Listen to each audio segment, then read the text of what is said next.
Wow. Good morning. This is March 1st already. Wow. This will be pretty much a whole month of March canning madness. How many things will I can? Well, I will be trying to can every day except for maybe Sunday, Monday, maybe Wednesday. I don't know. But anyway, at least Sunday and Monday, because Sunday is my weekly photos and Monday is always Greenhouse Monday, unless there's something I'm taking out of the greenhouse and I'm going to can or preserve somehow.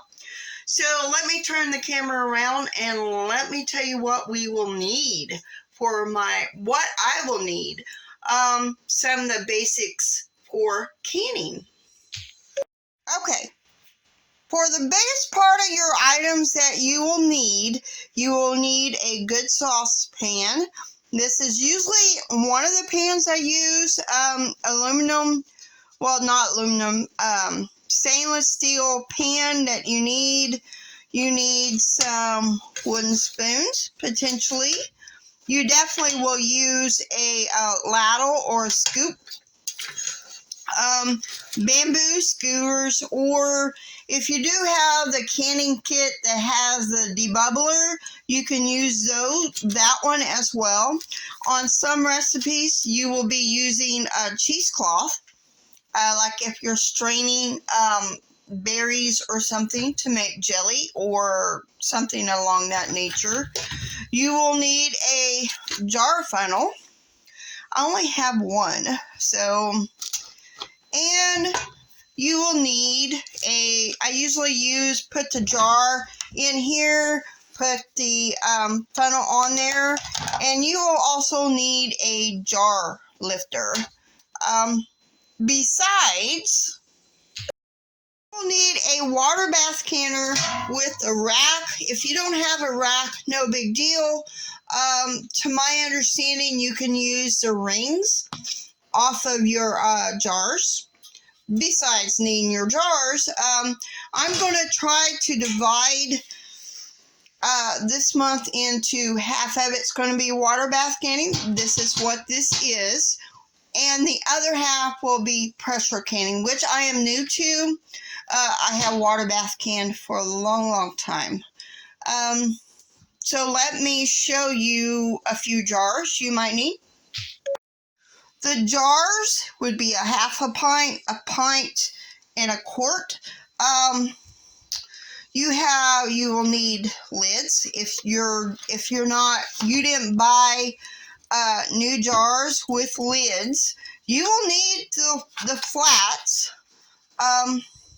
You got regular flats and you got wide mouth flats. You will probably need some of those. Let me show you, and because a lot of my jellies I like preserving in half pints. Now, there will be recipes this month where I will be canning in pints, and some that I may can in quarts. Now, these are all brand name Ball or Golden Harvest jars. With water bath canning, it's not recommended that you use other jars, like your old, let me get a jar. Okay, I'm back. It is not recommended for you to can in like old mayonnaise jars or old pickle jars. My mama did do that, and I will continue to do that, but I am not saying that you can do it, because by the USDA, it is not recommended for you to use these jars. This jar is a name brand. It's a Ball canning jar, as you could tell, and this is an old mayonnaise jar. It's something about the glass makeup in there. Now, these jars like this, I will not be using for water bath. Will not be using for pressure canning, only for water bath, or if I show you a dry mix or two this month. So now I'm moving on to the pressure canner. So I will be using the Presto pressure canner. I know there are more name brands out there other than Presto.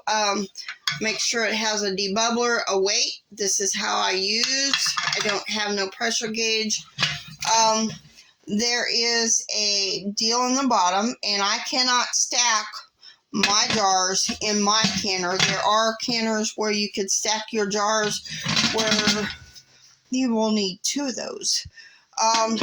Anywho, and when you're pressure canning, you got to check the lip of your jars to make sure, or your whole jar in general, make sure there is no cracks or little dings or anything on your jars.